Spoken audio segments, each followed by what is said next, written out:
In a world where Carolina Panthers fans have an insatiable thirst for Panthers news and opinions, only one podcast roars ferociously.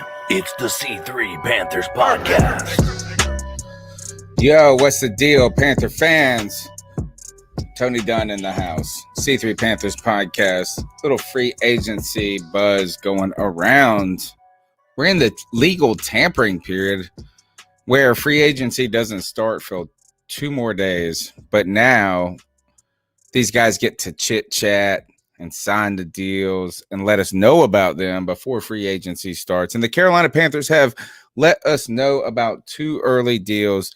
Pat Elflein signing a 3-year, $13.5 million deal, $6 million fully guaranteed.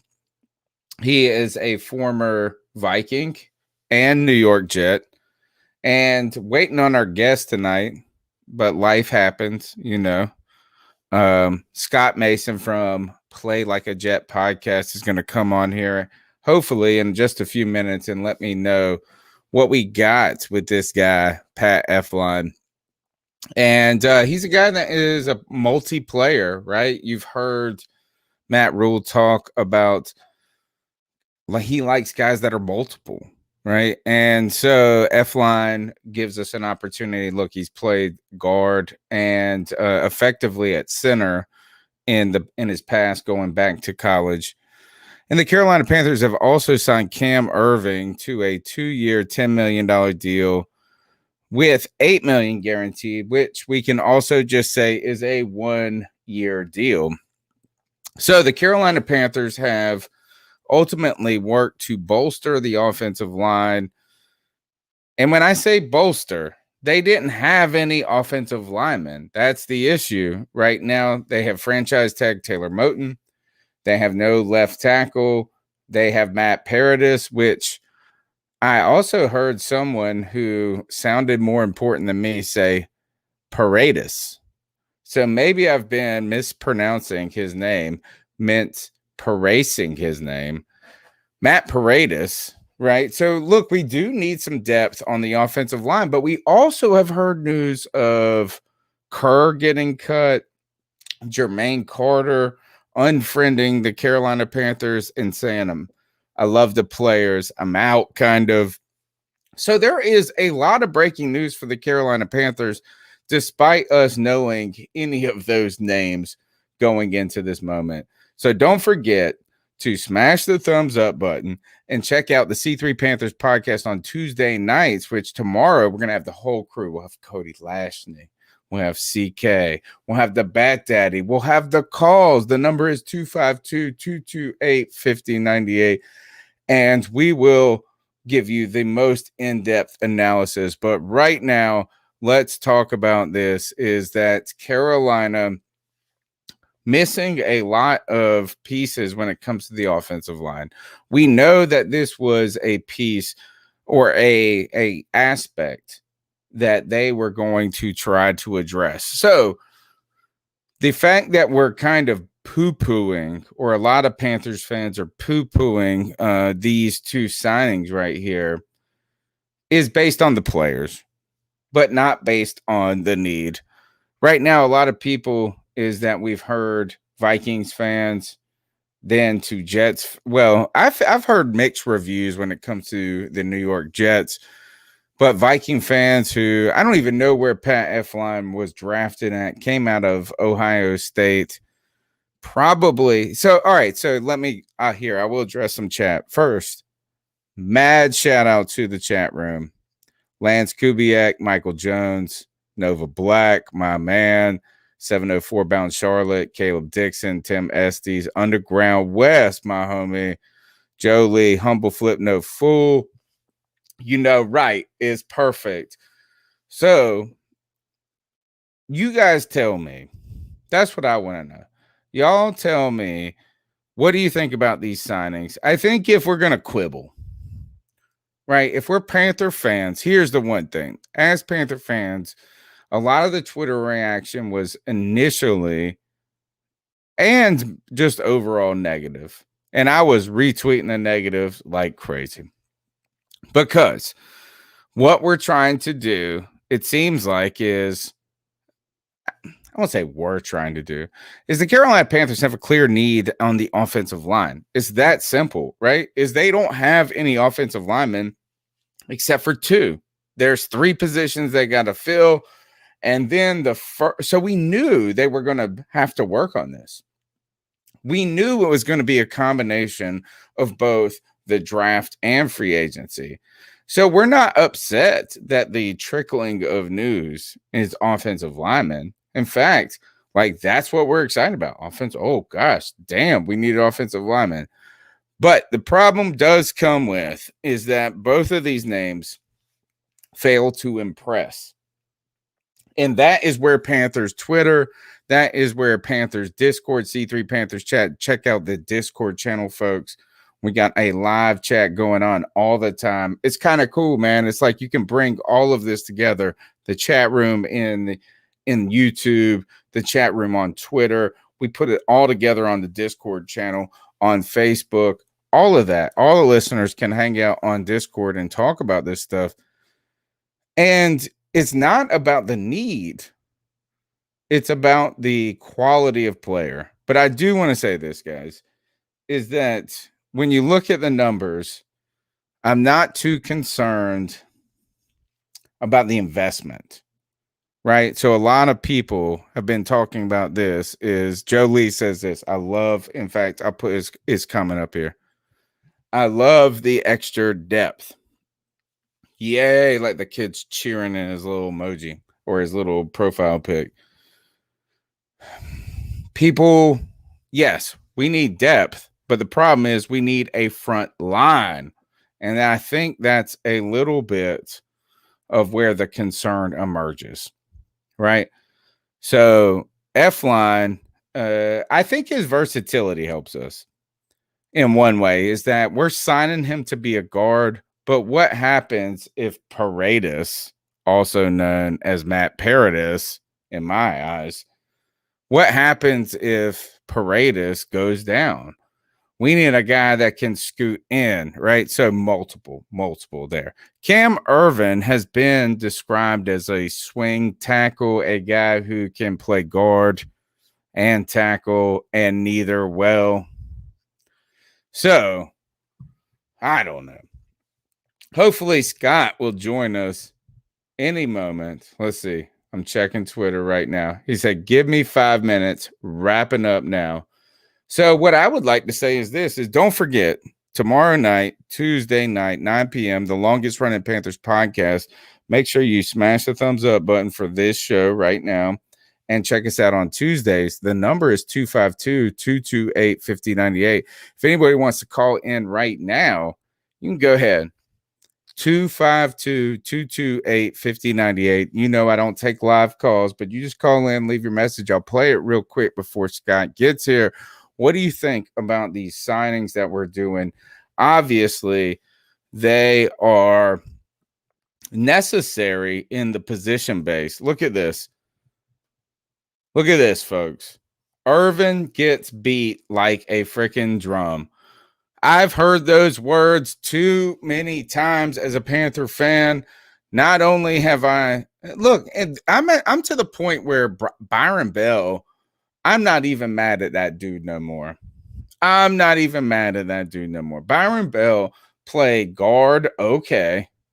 And then we asked him to be like right tackle. And then we said, hey, guess what? We're going to start you at left tackle next year. And he was like, all right, I will do anything because y'all are paying me. He was terrible. I was like, gosh, Byron Bell getting beat like a drum. Bop, bop, bop, bop, bop. Turnstile, beat like a drum. Boom, boom, boom. Left-handed Byron Bell. No. He want the worst. He want the worst. Because Matt Khalil killed our quarterback. He killed our salary cap. And David Tepper didn't even make that dude. Actually, it probably was before David Tepper 1 year. But I would have made Matt Khalil pick up trash in the parking lot. And I bet you that trash would just blow right by his ass. I'd be like Matt Khalil. I told you pick up the trash. Blow right past his ass. He was the absolute worst. And I do know that the Matt Khalil kind of story is connected to Ryan Khalil, Panther, great, played center as well. Also, connection to the New York Jets. We can ask Scott Mason what he thinks about that in just a moment. But I don't even believe, like, I know that Ryan Khalil had some influence on this team, but I'm telling you, is that Gettleman blew this?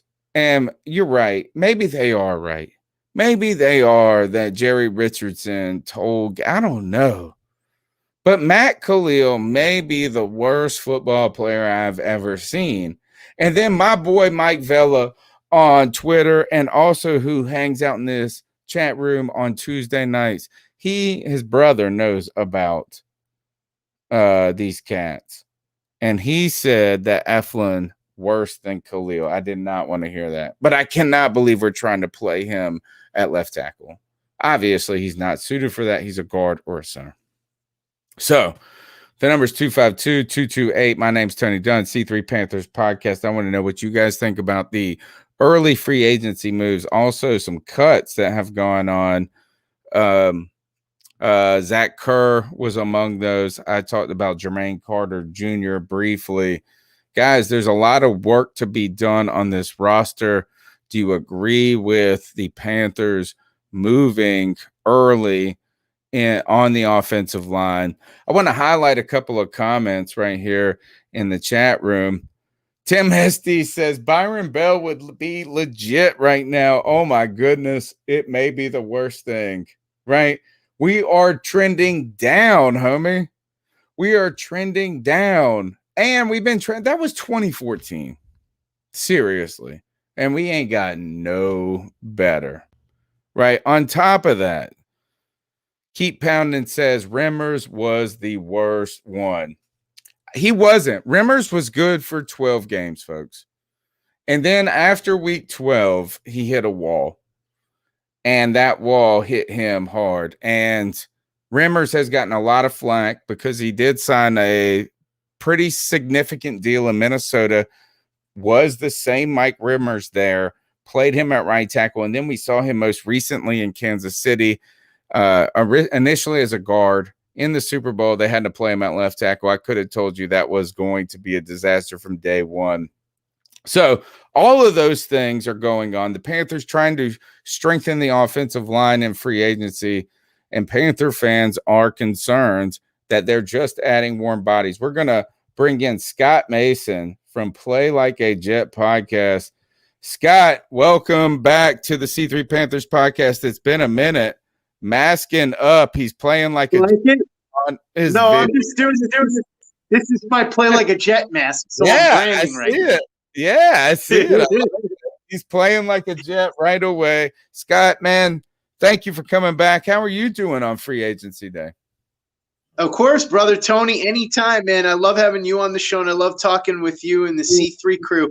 I'm pumped up. It's funny because the way things started today, everybody was freaking out, and then the Jets got stuff done late into the night. Whereas early in the day, it was Jared Davis was the first move, and it was like, all right, whatever, a guy who's an okay linebacker. And then all of a sudden, it was Corey Davis, the wide receiver. Okay, well, he's not amazing, but that's a nice upgrade. And then Joe Douglas really struck with the Carl Lawson deal, giving them that edge rusher they desperately need. And all of a sudden, the mood began to change, as they say, with Jets fans. I think a lot of people are really happy right now. They were able to add a major piece offensively at receiver. They were able to add a major piece defensively at edge. So I'm pumped up about it. Are you willing to trade us pick number 2 still? My first question. What are you giving? He was, first of all, folks, I've been asking for this pick from Scott for like 3 months. Since the end of the season. And he's always said no right away. Are you any closer to Deshaun Watson, I guess is what I'm saying? Are you because if not, if you're not closer to Deshaun Watson, then number 2 has to be at least offered by the Jets, or not on the table a little bit, but not given.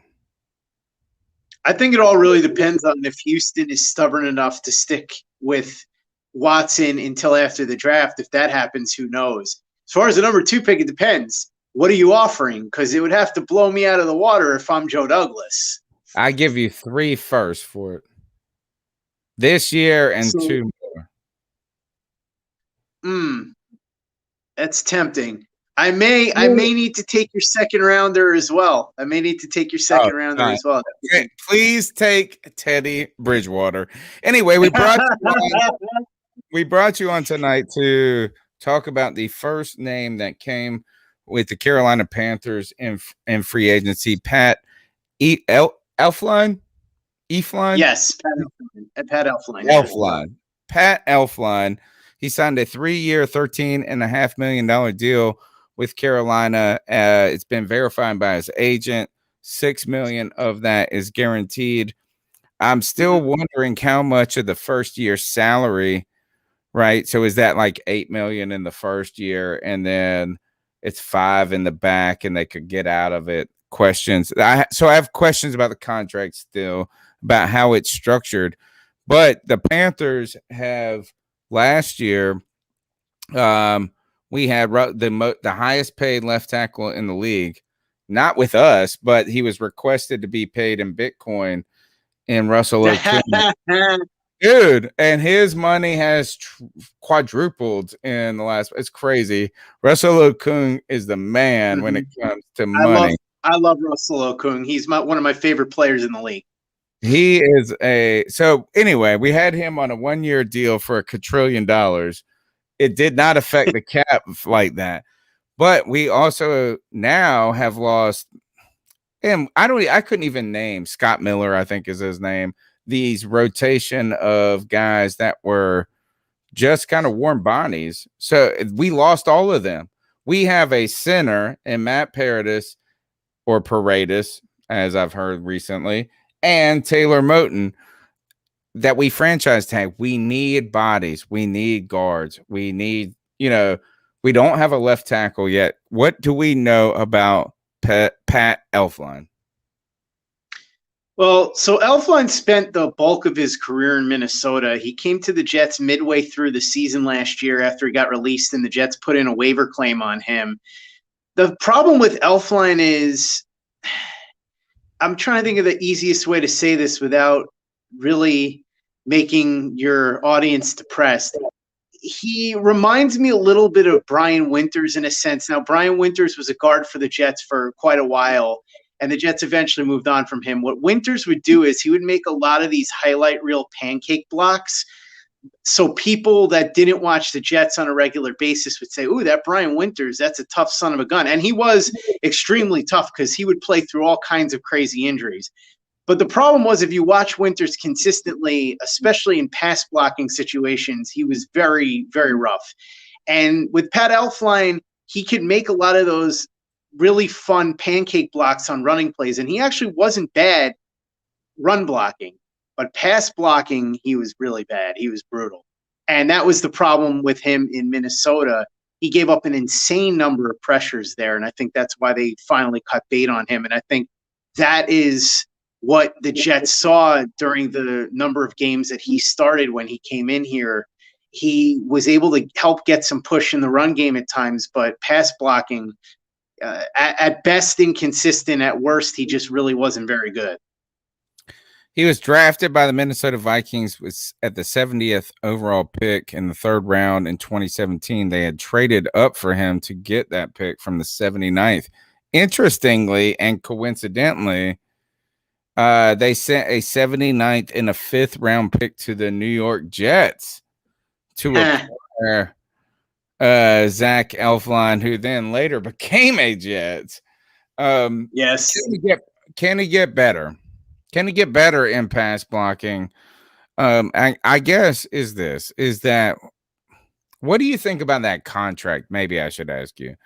The 3 years, what did I say? 3 years, $13.5 million and $6 million fully guaranteed. What do you think that contract tells you about what the Carolina Panthers intend for him? You know that we have no guards and we have a center on the last year of his deal. Is this a bargain, I guess, for us, or did Elflein get a steal? This kind of reminds me a little bit of when the Jets signed your old friend Greg Van Roten. I think they signed him basically as a placeholder. So the idea is Elflein probably is penciled in as the starter at this exact moment. But if somebody else gets cut later on that they prefer, or if they go into the draft and get a player that can win the job in training camp, then Elflein isn't terrible value as a super sub at $6 million guaranteed for a guard. It's not that bad. So I think he's basically insurance. He'll start if they need him to, but they're probably hoping that there are better options that'll open up for them. Whatever happened to Greg Van Roten? I feel like you guys paid a little bit more than $13.5 million for him, though. Van Roten he was up and down with the Jets. He started off really bad, had a decent stretch. He was much better in pass protection than he was run blocking. I don't know if he's going to be back on the roster this year. They structured the contract so that they could pretty much get out of it after 1 year. And I think they'll keep him if they can't make any reasonable upgrade at guard. I think they'd keep him over Alex Lewis. He was a little bit better than Lewis, and I think he's a little cheaper.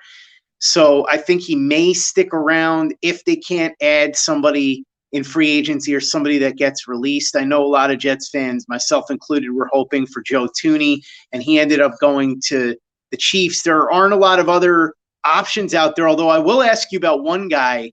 He was the guy that got traded for Russell Okung, Trey Turner.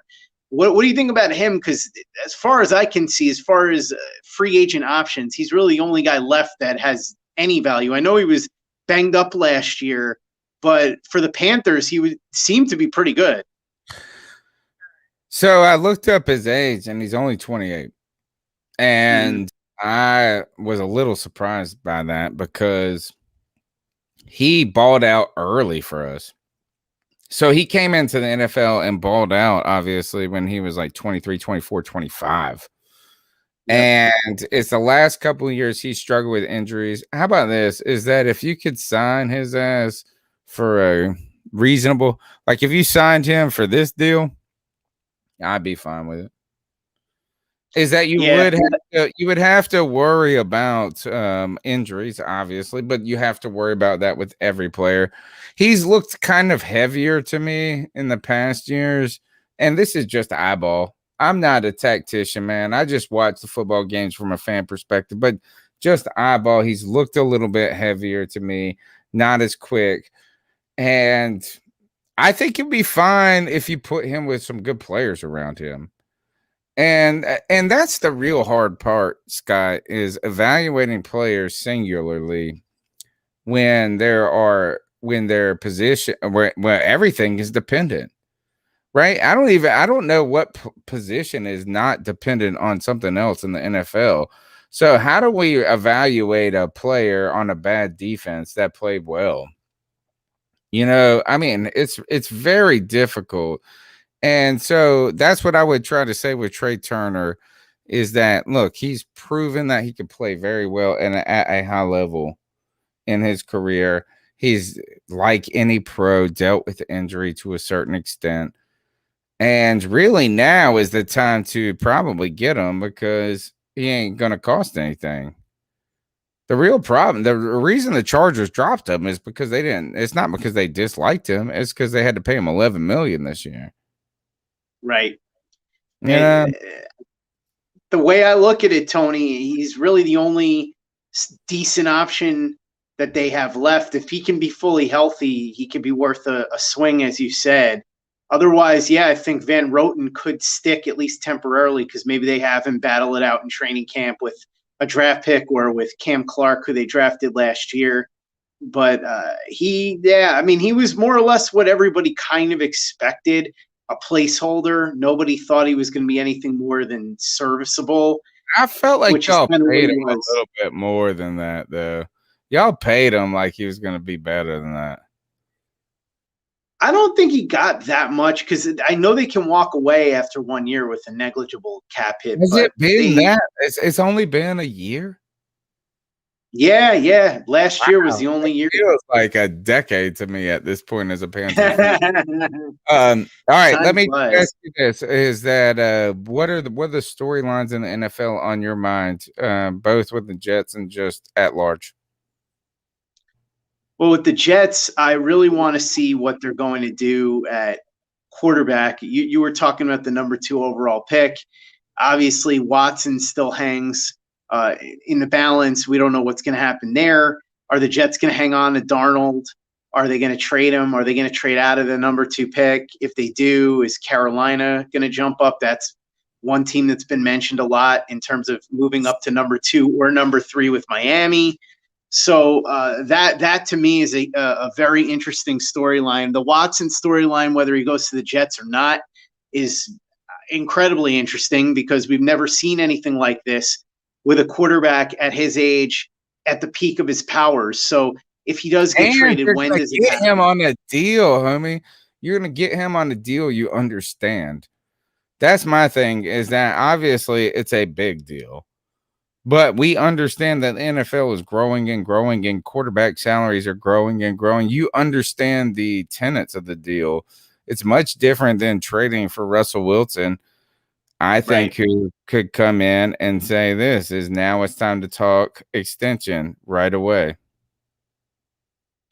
Yeah, which Watson could do also, but at least with Watson, if you give him an extension, he's still only going to be like in his early 30s by the time he would finish his extension.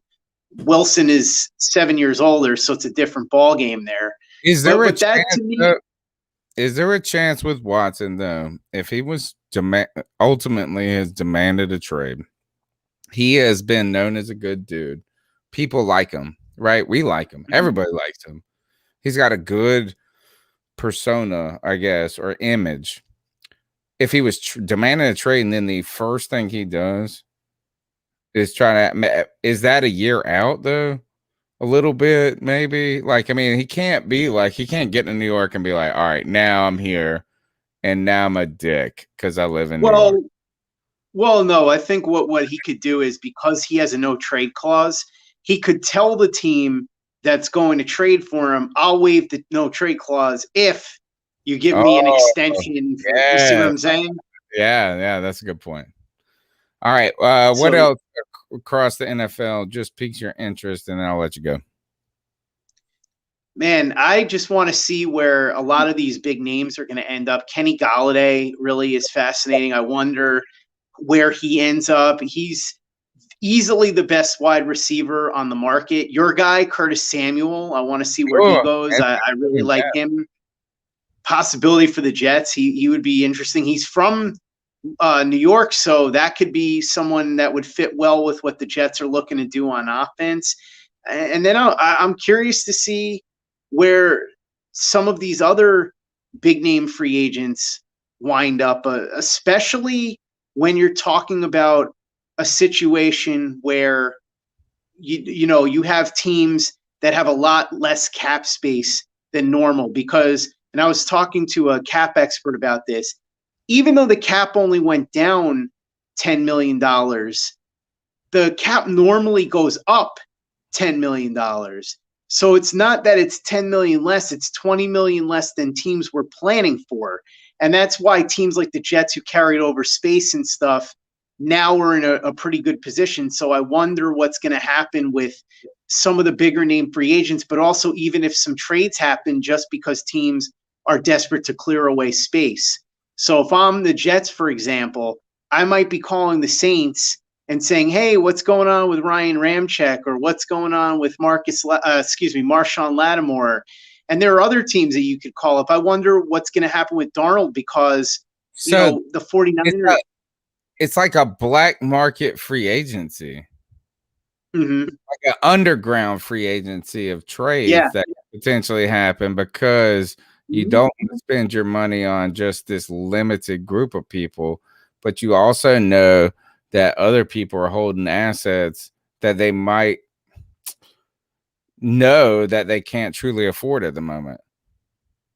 And that's what makes Darnold potentially valuable, because if you're a team that isn't close enough to get a top quarterback in the draft, and you don't have the ammo to trade all the way up, right?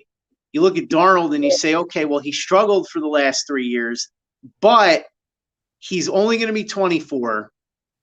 He played in a terrible offense with a terrible coach. If we put him in our system, maybe he can do something, and he's cheap. He's only $4 million this year, and if you exercise the option, because the cap went down, it's now only going to be $18 million. So theoretically, if you wanted to, you could commit to him for 2 years, $22 million, which really isn't that big of a deal.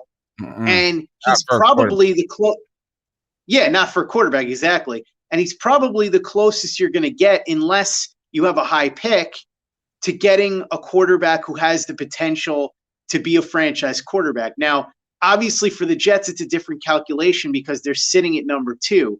So they have the opportunity to get anybody they want other than Trevor Lawrence, obviously.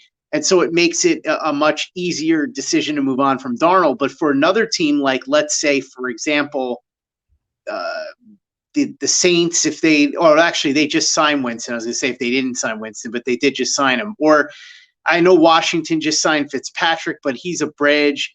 Any of those teams that are further back that aren't going to be able to be in position to get a quarterback that they really want, even Carolina, because there's no guarantee that they're going to be able to move up, or if they sit at number 8, who knows who falls to them. So I'm just saying, if you're a team like that, Darnold might be worth a gamble for you. Not for the Panthers. That is for that is a lateral at best move. And Teddy's a bum. Look, Teddy's a bum, but we need to blow it up, or we need to get all right. I had 2 more questions. I said it was going to be my last question for you, but I came up with some good ones. First, what do you think about Cam re-signing with Pats? It's funny because when I first heard it, I'm like, what are they doing? And then when I saw the actual details of the deal, I was like, oh, it's a good deal because it's really only $5 million guaranteed. So essentially, if they go out and get a better option, like let's just say, for example, they either draft Mac Jones, or let's say the 49ers make a deal for Darnold and they decide they're going to trade Garoppolo and they trade him back to New England. Now Cam can back up Garoppolo, which you would need because Garoppolo. Whoa. There is no world that I live in where Cam Newton will back up Jimmy Garoppolo.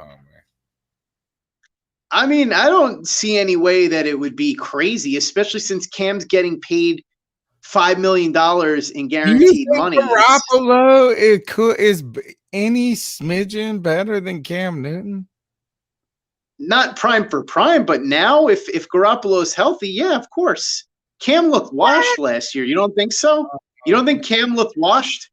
No, I think that Cam looked well. I think he looked like he was slowing down. First of all, he rushed like a running back. He had like 585 yards. On top of that, he had 12 rushing touchdowns. And the Pats just ultimately just said, look, is everybody COVIDed out of this world? And really, the thing is is we saw Tom Brady struggle in that offense the year before. Like crazily. Right? People were saying Tom Brady looked washed, and he went down, won the Super Bowl the next year. When they put Cam Newton behind a shit offensive line, the defense had everybody opted out. And I'm not saying Cam Newton was fantastic, but they asked him to do a lot. Yeah, I mean, listen, my thought is that most likely they're hoping to draft Garoppolo to back up Cam Newton, not otherwise. That's my point. Yeah, no, I mean, I guess we'll just have to disagree on that one. But either way, my point is that I get about Cam, bro. Yeah, hey, it's all good. I understand.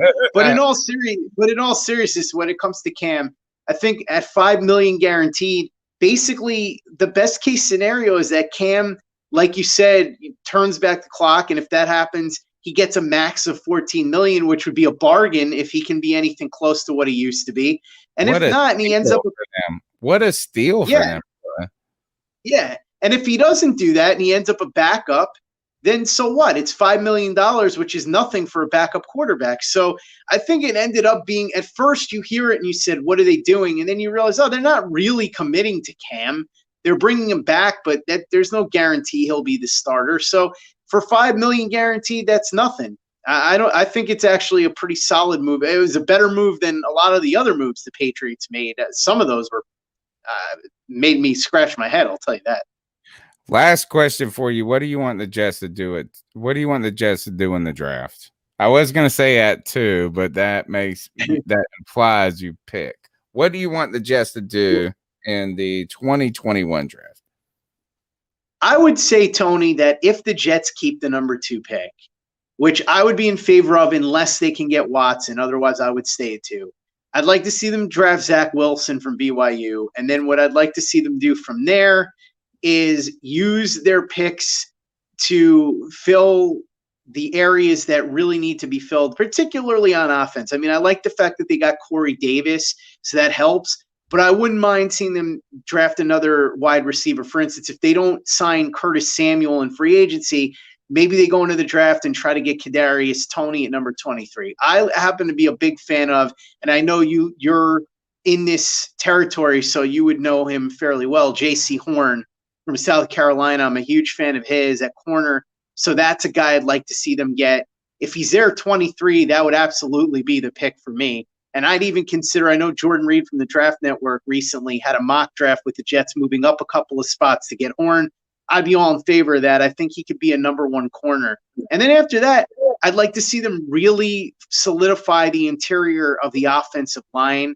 I'd like to see them draft some guards. I think that's very important. Any depth, even if there's a good tackle too, I'd like to see that. I would consider, if Horn or somebody like that is gone, getting somebody like Christian Darrisaw from Virginia Tech. Or if one of these scenarios happens, I know that Daniel Jeremiah had suggested the idea of using Sam Darnold to move up from, say, number 34 to number 12 with the 49ers. If that happens, maybe they use that pick to go and get a tackle or a guard.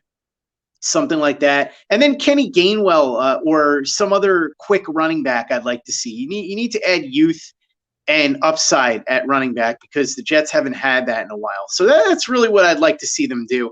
I'd like to see them add weapons on the offense, some depth on the O-line, potential starters on the interior line, and really on defense, the one position, especially now that they got Carl Lawson, that I think is very concerning that I'd love to see them bolster is cornerback. I totally lied. I have one more question for you. You have done so much work with, Play Like a Jet podcast. You guys put out so much material. It's wonderful. So many guests. And look, I just envy you guys and what you're doing over there and how much you're pounding the pavement. You do work on every single potential quarterback that could be drafted by the Jets. And my question to you is this, is that if you were to draft Zach Wilson and the Carolina Panthers are in the circumstance at 8, I believe. Pretty sure it's 8. Mm-hmm. And we got Justin Fields, Trey Lance. I don't even want to say Mac Jones because every Panther fan does not want Mac Jones. Nobody wants Mac Jones. So if it's Justin Fields or Trey Lance, who you got if you are the Panthers GM? So first of all, thank you for the kind words, Tony, especially coming from you. That means a lot. I really appreciate it. As far as quarterback, man, it's interesting because I think Trey Lance has the most upside of anybody in the draft. But for me, I just worry about taking a guy where there's so much projection. Because with Lance, you don't know for sure what he can do. You've seen the raw tools, but in that offense that he played in at North Dakota State, he basically was facing base defenses all the time. So he wasn't asked to do anything complicated or face anything complicated. Now, he could be taught to handle that, but you don't know what he's going to be able to do. There's no guarantees.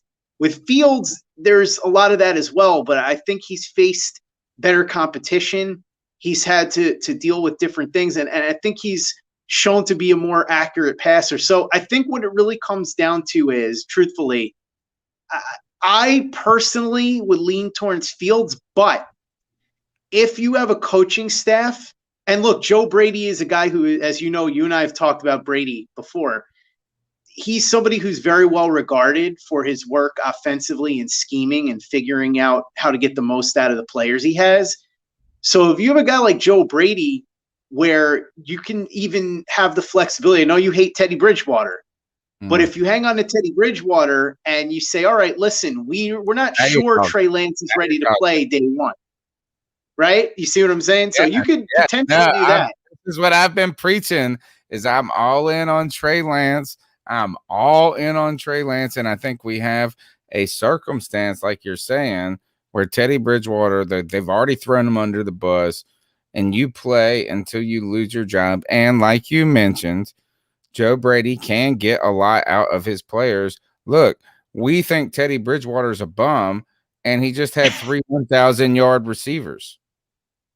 Right? I mean, look, is that we had Robbie Anderson, DJ Moore. DJ Moore putting up stats like the greatest receiver in the world in his first 3 years, and Curtis Samuel. All of y'all with the connections are all there to the Jets. Robbie, now Curtis, formerly Teddy Bridgewater. But if Joe Brady can make the Teddy Bridgewater look like not a bum, that is an amazing job in itself. Yeah, and I think with Lance, having Bridgewater there buys you some time. Like I said, this to me is a lot of projection, and it would make me nervous. But if the coaching staff is confident that they can coach him up and get him to where he needs to be, the only problem, though, of course, is that you're hearing buzz now that Trey Lance could go as high as number 4 to Atlanta. To the Falcons. I know. It's driving me fucking nuts, bro. Oh, I know. That's the worst thing I could hear. All right. Scott, I've taken up so much of your time. I know it's late for you, and you squeezed me in at the last second. I really do appreciate it. Scott, Play Like a Jet podcast. Tell them what type of work you're doing, because I see it all over the place. It's awesome, man. Thank you, Tony. And first of all, for you, anytime, literally, if it was the middle of the night, I'd make time for you. You know that. So don't worry about it. Anytime you ask, I'll be here. As far as Play Like a Jet, we actually just launched within the last couple of weeks, and it worked out perfectly with free agency, playlikeajet.com. So now you get the podcast every day, and you can find that on Stitcher, Spotify, Google Play, Apple, all that stuff. And the website now has a lot of written content. We've got videos, a YouTube channel. We're going to be doing a bunch of YouTube lives. So it's really opening up a lot of stuff. Yeah, we're gonna be actually, Tony. I wanted to talk to you, and I'll text you about this, but maybe we can do a thing where we'll post the link to the Cat Chronicles on playlikeajet.com, and you guys can post the link to us, kind of a friends of the website sort of thing. Yeah, but we're just getting another thing. Don't forget us on draft night, bro. Don't forget, we got the live party on draft night. You're gonna be trading back. With the Panthers going to trade into number 2. We're going to get Zach Wilson. You're going to be sad but happy. It's going to be great.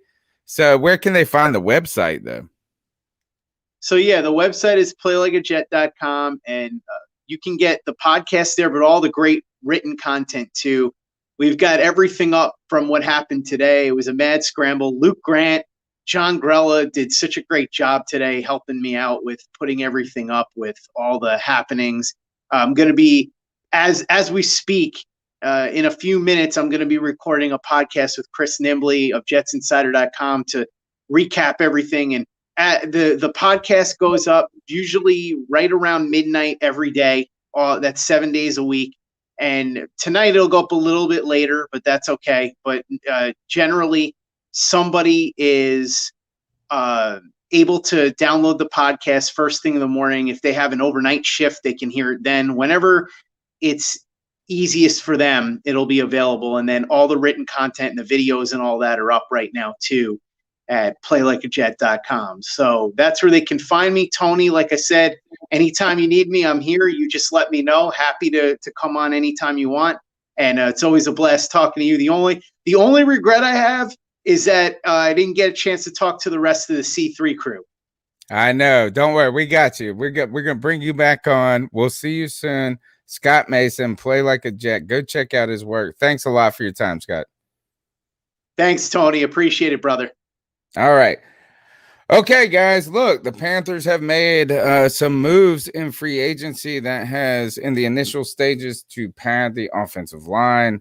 We have tried to find out a little bit about Pat Elflein, who seems like he could be serviceable, maybe a little bit more. And I do want to say this to people and I'm with you guys, I'm with you with the bum train. I understand the sentiment, folks, that we have been through a bunch of bums. And when we see names ultimately very similar to Mike Rimmer's kind of getting signed by the Vikings or whatever it was, it can be less than exciting. But we needed bodies. We needed bodies, number one. We needed players, number two, on the offensive line. And number three, we have to look past the initial reaction when it comes to the contracts about what the numbers look like.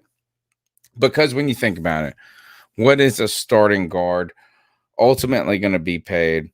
What is the price tag? What is the length of the contract? In these cases, I think the way I see Scott Fitterer structuring these contracts is that these guys are 1-year deals where they're going to make a little bit of coin now, and the Panthers might have a little leverage if they turn out to be okay.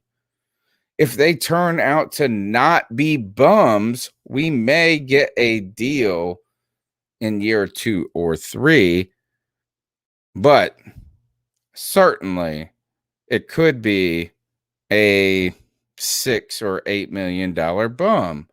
So let's be patient. Let's also remember the Panthers probably need to add FOMO bodies to this offensive line. My name's Tony Dunn. It's the C3 Panthers podcast. It's a special free agency news break, I guess. Monday night edition. Tomorrow night, we're live, 9 p.m. The number is 252-228-5098. I want y'all to call in, folks, and tell me what y'all thinking about these moves and Panthers free agency. What do you want to see go forward? 252-228-5098. Come on, smash that thumbs up button free. Give the show a share. Well, just hit retweet on Twitter. Share to your friends on Facebook. I can't tell you how much that makes me feel good when you do it. I do it for y'alls, so do it for us. Just trying to build a little Panther talk. Thank you, Jason Lewis. Thank you, Tim Estes. Thank you, Rex Smith. Homie got beats. Yes, you do, my man. Thank you, Jermaine Shepard. I believe I said that. Anyway, we'll see you tomorrow night, folks. And until then, keep pounding.